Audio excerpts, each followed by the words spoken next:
CMP says the power back on for about 90% of Mainers who lost it during the storm.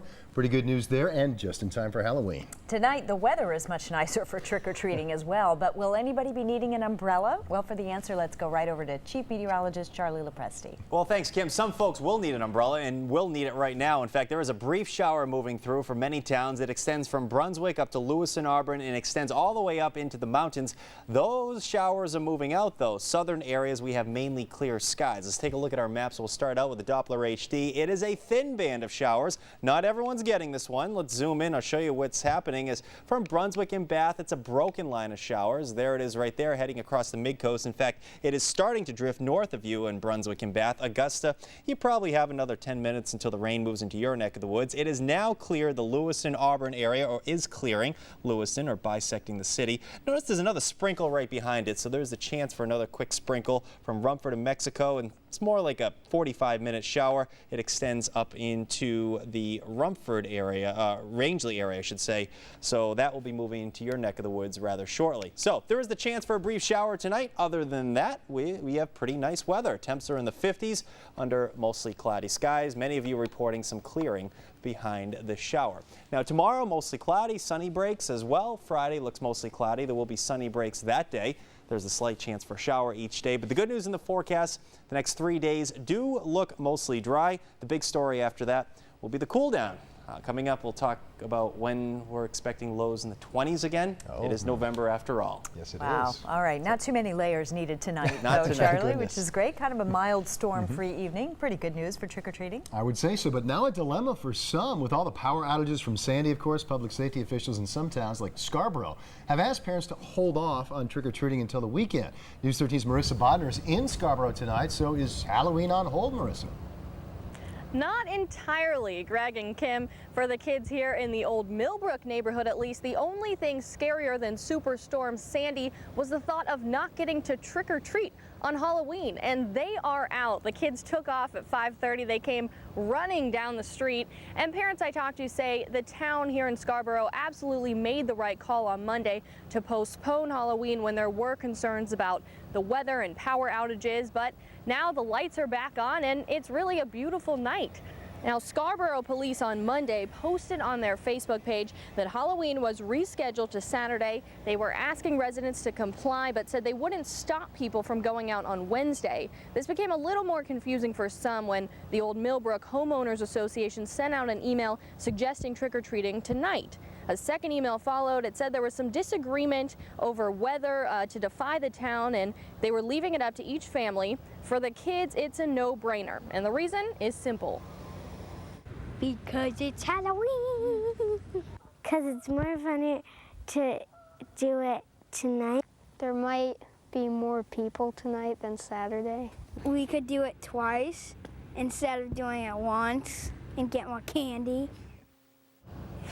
So some planning to double dip, so to speak, and come back out Saturday. In fact, some parents I talked to said that if they were kids, they would totally take advantage and come back out to get even more candy. Live in Scarborough, I'm Marissa Bodner for News 13. Back to you. Might need to restock. Stock up. I was thinking the same thing. I know what my kids' vote would be. Thanks very much, Marissa.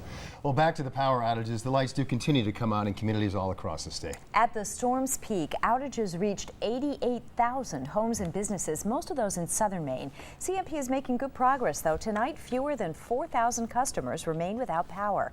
Most of those are in York, Cumberland, and Lincoln counties, with some other minor outages scattered throughout the state. Well, our Catherine Underwood is live in Gorham for us right now, where the power did come back on late this afternoon there, Catherine.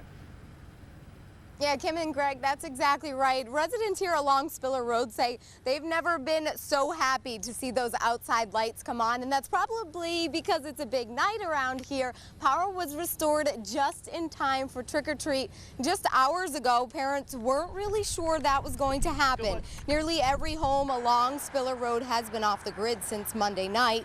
The residents have gotten creative. Some of them hooked extension cords to generators just to help their neighbors. Others were traveling to family and friends' houses just to take a shower. So it's been quite a burden for thousands of Mainers without power over the past couple days. And as the saying goes, you don't know what you have until it's gone. First shower in 4 days, and that was great. We had to dump most of the groceries, but hey, it could be worse. It could be a lot worse. We're trick-or-treating here in Gorham tonight. They didn't put it off to the weekend, so trick-or-treating tonight and come home to a warm house. Happy Halloween!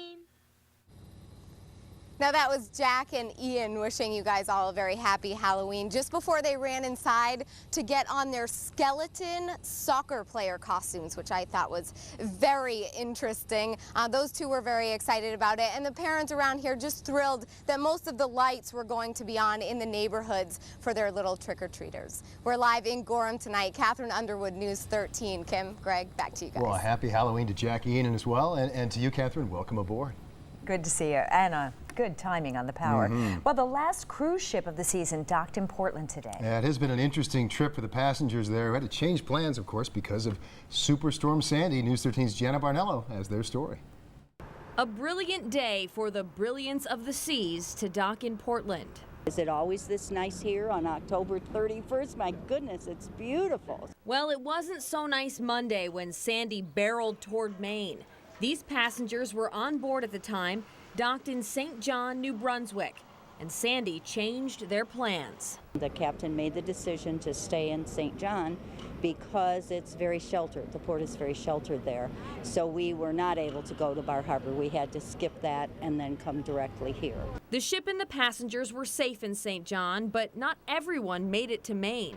People were panicking, and at ports 2 to 3 days ago, people were actually jumping ship and they were taking their suitcases and checking off. But Sandy's not done with the brilliance of the seas just yet. Their trip that has taken them to Canada and Maine ends in New Jersey.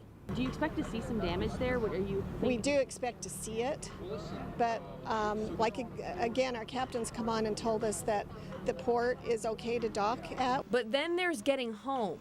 Airports are starting to reopen on the East Coast, but travel plans are still uncertain. I'm not confident. I talked to a friend who's going to Michigan, and she is confident that she's going to get home, but we'll see. And Mary Jo Wellnow really wants to make it home by Election Day. She's from Ohio, a swing state.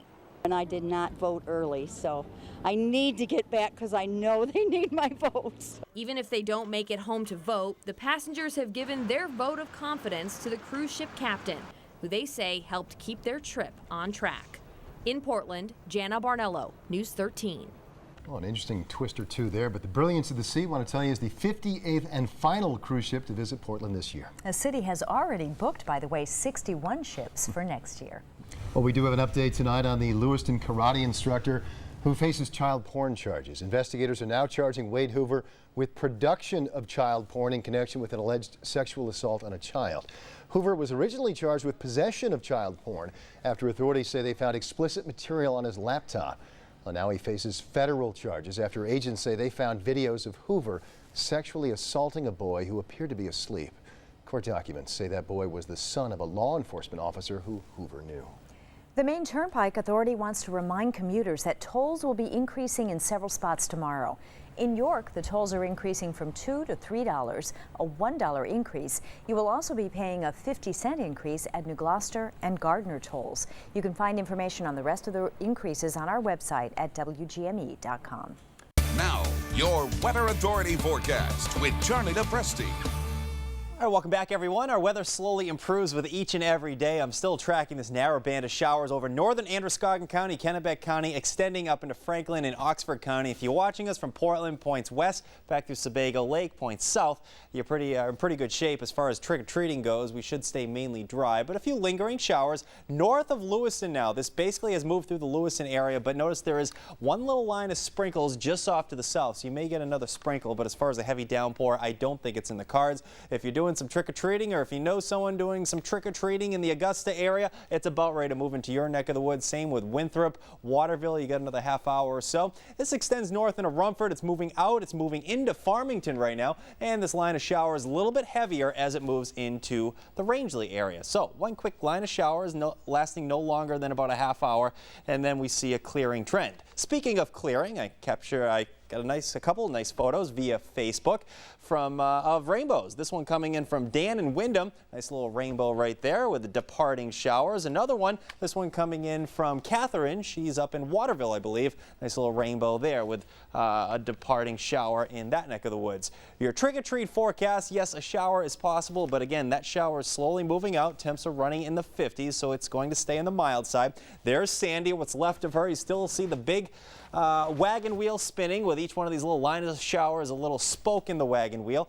Here in northern New England, temps stay on the mild side, but I'll tell you, down in New Jersey, they're actually doing roof rescues. This video from a helicopter was actually heading down on a roof rescuing people from the floodwaters still. So incredible looking video down in New Jersey this evening. As we head back to the west, this is some video of the snowstorm. Yeah, that's right. Sandy's a snowstorm for parts of West Virginia, 1 to 3 feet of snow occurring down there. All right, what's happening here in northern New England? Well, yes, we've had these on and off showers. Most of today was dry. Most of tomorrow will be dry. I still can't rule out a brief shower, and I think we'll have a mixture of clouds and sun. We start in the lower 40s. Afternoon highs will warm into the mid 50s. If you're getting used to those lower 60s we've had over the last 2 days, you're not going to be happy with this forecast. Mid 50s for highs tomorrow, which is seasonable. There's the slight chance for a shower this 3 o'clock in the afternoon. All right, more of the same on Friday. Friday will feature mostly cloudy skies, but sunny breaks are again likely. Notice the temps running in the mid-50s. I still can't rule out a brief shower, especially back in the mountains. All right, both Saturday and Sunday look mostly cloudy as well. Temps will be in the lower 50s, so a little bit cooler as we head into the weekend. And for a change, temps will be below normal. Notice these overnight lows slipping into the 30s. Don't forget to fall back with your clocks Saturday night. And Election Day at this point looks pretty good. There will be a storm offshore late Tuesday into Wednesday. Right now, I think most of that will stay offshore. The big story next week will be temps running in the 40s. Last week, of course, or 2 weeks ago, we had an earthquake. This week, we had a hurricane.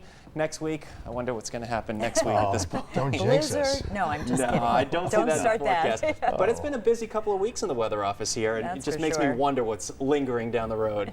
Yeah, I'm just as happy to say goodbye to October at this point. Yeah, it's been that kind of month, I guess. It's been an active one. I'm not going to miss these mild temps. That's a good Those point. are nice. 60s are nice. Yeah, you bet. All right, thanks, Charlie.